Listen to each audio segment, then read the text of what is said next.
प्रश्न है, खाद्यान्नों की कृषि सर्वप्रथम प्रारंभ हुई थी। तो खाद्यान्नों की कृषि सर्वप्रथम नवपाषाण काल में प्रारंभ हुई थी। इसकी जो समयावधि है वह 10,000 से 4,000 ईसा पूर्व के मध्य में नवपाषाण काल अपने अस्तित्व में था। इसी काल में हमें सर्वप्रथम खाद्यान्नों की कृषि देखने को मिलती है।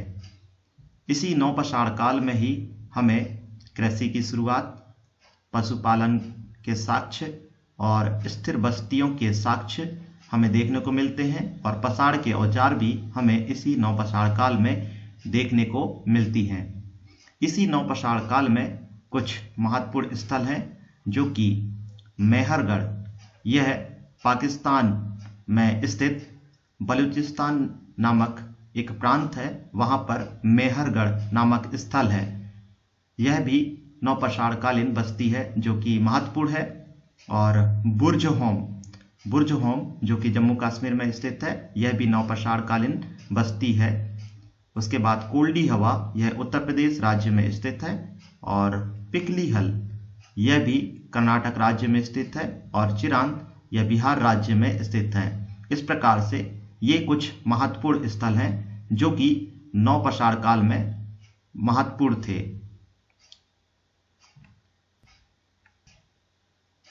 दूसरा प्रश्न देखते हैं, भारत में मानव का सर्वप्रथम साक्ष्य कहाँ से मिलता है? तो भारत में सर्वप्रथम मानव का साक्ष्य हमें नर्मदा घाटी में देखने को मिलता है, जो कि हथनोरा, यह स्थल महत्वपूर्ण है। इसी स्थल में हमें सर्वप्रथम मानव का सर्वप्रथम साक्ष्य हमें देखने को मिलता है। यह हथनोरा हमें सीहोर जिला, जो कि मध्य प्रदेश में स्थित एक जिला है, इसी जिले में एक हथनोरा नामक स्थल है। यहीं से हमें मानव का सर्वप्रथम साक्ष्य देखने को मिलता है। इसकी खोज 1982 में अरुण सोनेकिया के माध्यम से सर्वप्रथम किया गया।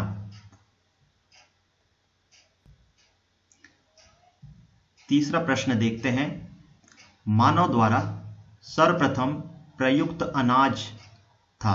तो मानव द्वारा सर्वप्रथम उपयोग में लाया जाने वाला अनाज प्रयुक्त अनाज था, तो वह अनाज जौ था। जौ जो है लगभग 8,000 ईसा पूर्व में इसे सर्वप्रथम उपयोग में लाया गया। इसकी खेती की जाने लगी थी 8,000 ईसा पूर्व में। और जो स्थल है जहां से इसकी खेती की शुरुआत होती है, यह भूमध्य सागर एवं ईरान के मध्य में, यहाँ पर जौ की खेती सर्वप्रथम की जाने लगी।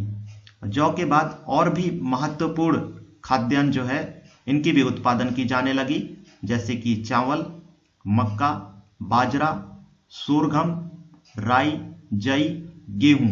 इस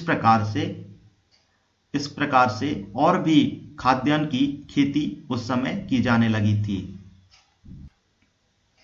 चौथा प्रश्न देखते हैं, भारतीय उपमहाद्वीप में कृषि के प्राचीनतम साक्ष्य प्राप्त होते हैं। तो भारतीय उपमहाद्वीप में कृषि के सर्वप्रथम साक्ष्य हमें देखने को मिलता है लहुरा देव। यह उत्तर प्रदेश राज्य में स्थित एक स्थल है। यहाँ से हमें सर्वप्रथम कृषि के प्राचीनतम साक्ष्य देखने को मिलते हैं, जो कि यह अस्तित्व में 9,000 ईसा पूर्व से 7,000 ईसा पूर्व के बीच में यहाँ पर चावल के साक्ष्य हमें देखने को मिलता है। पांचवा प्रश्न देखेंगे, प्राचीनतम स्थल जहां से स्थायी जीवन के प्रमाण मिले हैं। तो प्राचीनतम स्थल जहां से हमें स्थायी जीवन के प्रमाण मिलता है, तो यह स्थल का नाम है मेहरगढ़। मेहरगढ़ से हमें स्थायी जीवन के प्रमाण देखने को मिलता है। और यह पाकिस्तान के बलूचिस्तान प्रांत में स्थित एक स्थल है। इसी स्थल से हमें स्थायी जीवन के प्रमाण देखने को मिलते हैं। और इसी मेहरगढ़ से कुछ महत्वपूर्ण बातें हैं। यहाँ से जो है हमें गेहूं एवं जौ की खेती भी इसी जगह से देखने को मिलती है।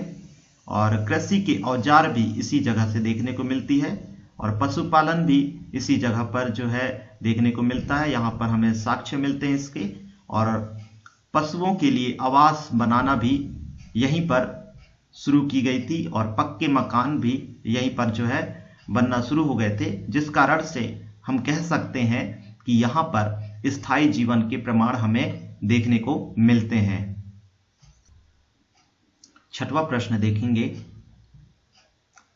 किस स्थान से मध्य पाषाण काल में पशुपालन के प्रमाण मिलते हैं? तो हमें पशुपालन का जो प्रमाण है हमें मध्य पाषाण काल में बागौर यह राजस्थान में स्थित है, राजस्थान के भीलवाड़ा के समीप बागौर स्थित है।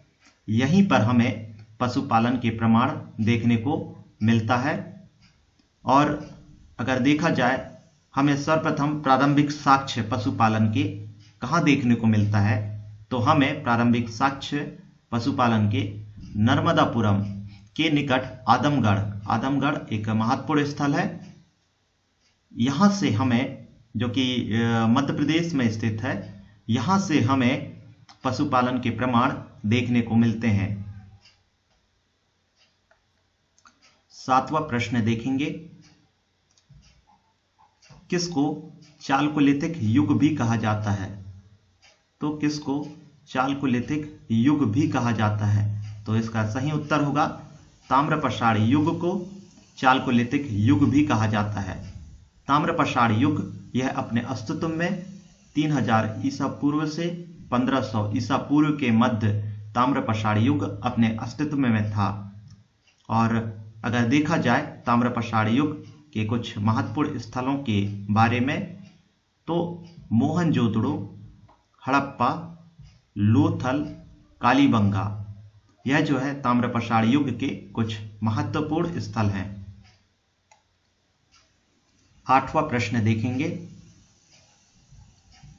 अहाड़ सभ्यता कहाँ थी?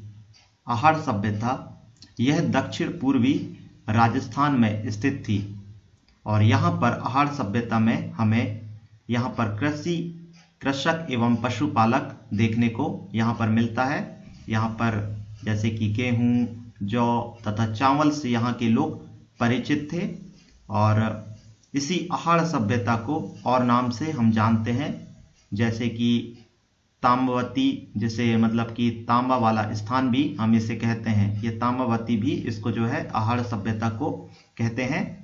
और इसी स्थल से हमें काले और लाल रंग